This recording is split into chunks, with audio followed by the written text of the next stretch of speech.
in the series, you know that we've been working with Ricky on a few challenging issues. Well, this week we decided to take her to a garden setting where it was a new opportunity for us to expose her to some of the same issues but in a different environment. One of Ricky's big issues is her dog distraction. She's able to walk by calm dogs, but at the garden, there was a huge agility course set up.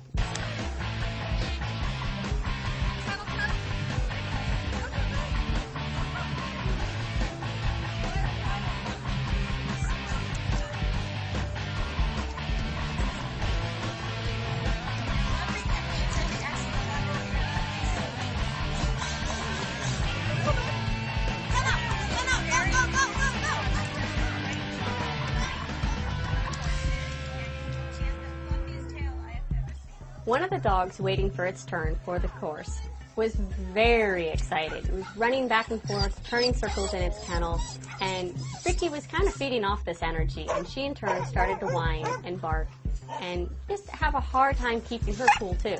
She's almost like a kid, really excited by something, and she's tugging on my shirt going, "Mommy, Mommy, look, that's really cool. I'm so excited about this," and she's practically jumping up and down. She's not lunging at these other dogs and trying to get to them. She's just very animated and very excitable. So I'm hoping she will eventually outgrow this, but we're kind of running out of time. At the garden, there were some alpacas, and this is the first time she's seen anything like this animal, and it proved to be something she was really curious about. For some reason, she didn't seem fazed by the alpacas at all. She was very curious and even sticking her nose through the portable fence that was keeping them enclosed. Now, there was a really sweet black lab that was in the fenced area with the alpacas. And at one point, the lab got out from the fence and came up and greeted Ricky. Now, this lab was very calm, so in turn, Ricky was really calm, and she handled this loose dog way better than the way she handled the agility dogs. After we checked out the agility dogs and the alpacas, we decided to take Ricky on a walk through the grounds to explore the gardens. I did take Ricky to this event last year, but she was just a little too small to really fully walk the garden grounds. So this year, she was old enough to go with me, and we got to enjoy the beautiful flowers, not only with their beautiful sight, but they smelled wonderful. During our tour of the grounds, we came across a little boy that was infatuated with Ricky. He was really excited by her and was grabbing handfuls of little rocks and actually throwing them at Ricky.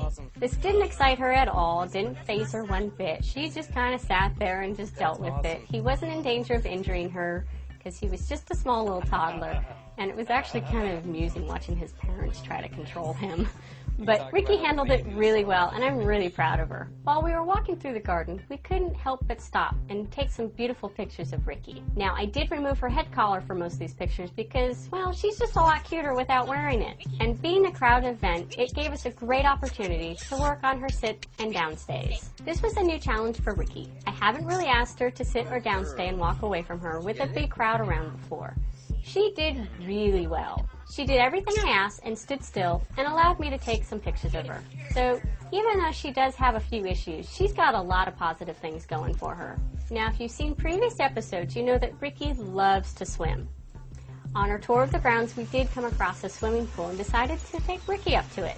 Now, this is the first time she's seen a pool that she has not been allowed to get into. So we took this opportunity to teach Ricky when it's okay to get in a pool, when it's not okay to get in a pool. And it's definitely not okay for her to try to jump in a pool when she's working.